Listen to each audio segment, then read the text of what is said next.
நான் மிகுந்த பெருமை அடைகிறேன் என்று சொல்லுவார்.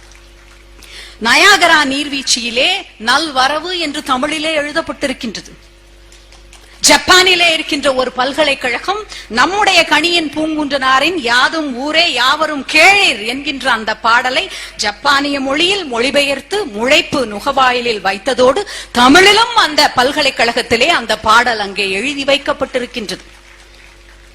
அது மட்டுமல்ல, நான் திருக்குறளை படிப்பதற்காக தமிழனாக பிறக்கவில்லையே என்று ஏங்கியதாக மகாத்மா காந்தி ஏங்கியதாக குறிப்பொன்றை நாம் அறிவோம். புத்தர் கூட தமிழ் படிக்க ஆசைப்பட்டார் என்று ரத்தின விகாரம் என்கின்ற சமஸ்கிருத நூல் சொல்லுகின்றது. ஜெருசலத்திலே இருக்கின்ற அலிவ மலையை நீங்கள் அறிவீர்கள். கிறிஸ்தவர்களுக்கான மிக புனிதமான தலம் அந்த மலையிலே இருக்கின்ற தேவாலயம். அந்த தேவாலயத்திலே கிறிஸ்துவினுடைய போதனை மொழிகளை உலகின் தலை சிறந்த 63 மொழிகளிலே எழுதி வைக்க வேண்டும் என்று தீர்மானம் எடுக்கப்படுகின்றது.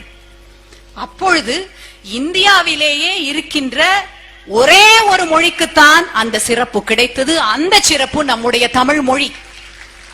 காந்திஜிக்கும் லியோ டால்ஸ்டாய்க்கும் இருந்த உறவு நாடறிந்தது.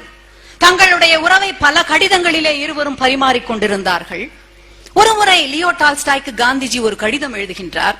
உங்களுடைய படைப்புகளின் கருவாக இருக்கின்ற நட்பு, காதல், தியாகம், கருணை இவற்றிற்கெல்லாம் கண்ணாக நீங்கள் எதை எடுத்துக் கொண்டிருக்கிறீர்கள் என்று.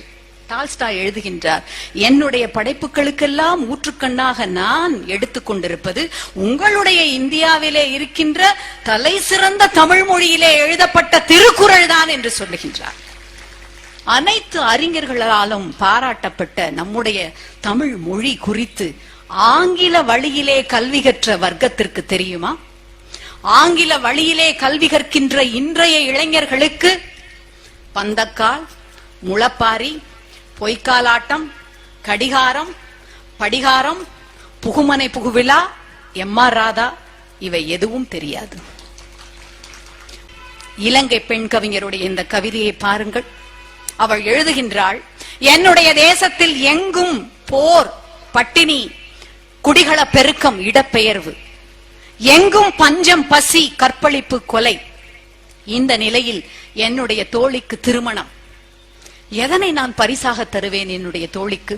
புத்தகத்தையா, வாசனை திரவியத்தையா, பாவனை பொருட்களையா? எதனை நான் பரிசாக தருவேன் என்னுடைய தோழிக்கு? கர்ப்பத்தடை மாத்திரைகளை தவிர என்று.